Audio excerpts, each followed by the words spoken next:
халабон барои парвоз ба самти шаҳри Кӯлоб ҳавопаймои Ан-28-ро омода дорад. аз душанбе то Кӯлоб бояд 16 мусофирро бурда ба маконаш расонад.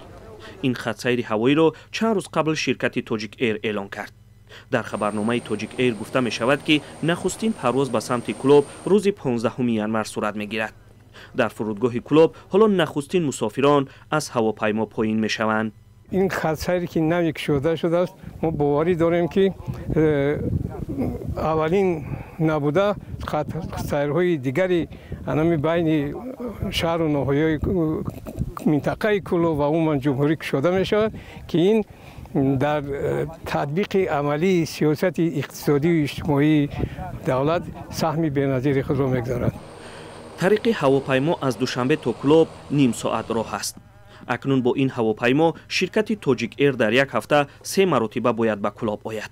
شرکت نرخ چیپتر رو 300 سومانی گذاشته است. اما برخی ساکنان در شبکه‌های اجتماعی نوشتند این نرخ گران است. ولی خواهشمندان برای سفر طریق هواپیما کم نبودند.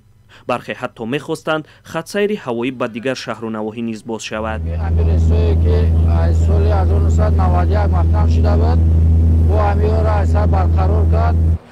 آخران پرواز طریق هواپیما از دوشنبه تا کلوب سال 1991 انجام شده است.